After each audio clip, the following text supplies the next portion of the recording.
Ceasefire ఏమిటంటే మనం చేస్తున్న యుద్ధం, 2 దేశాలు చేస్తున్న యుద్ధం, 2 వేల 3 దేశాలు, వాళ్ళు ఆ యుద్ధాన్ని ఆపడం. ఒక టైం చెప్తారు. ఆ టైం అప్పుడు అందరూ అన్ని రకాల బల ప్రయోగాలు, ఆయుధ ప్రయోగాలు మానేయాలన్నమాట. అది సీజ్ఫైర్.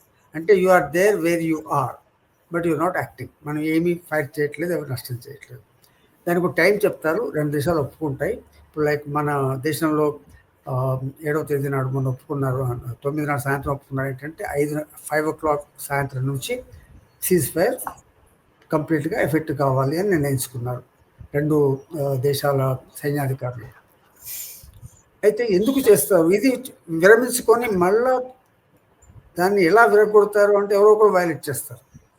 ఇద్దరిట్లో ఎవరో ఒకళ్ళు నచ్చకపోతే వాళ్ళు ఫైరింగ్ చేయడం మొదలు పెడతారు. ఆటోమేటిక్గా సీజ్ఫైర్ అది విత్డ్రా అయిపోతుంది. అంటే అది ఎఫెక్ట్గా ఉండదు అనమాట.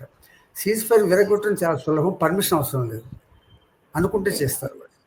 కానీ సీజ్ఫైర్ కావడానికి ఇద్దరు ఒప్పందం కావాలి. So that's the difference.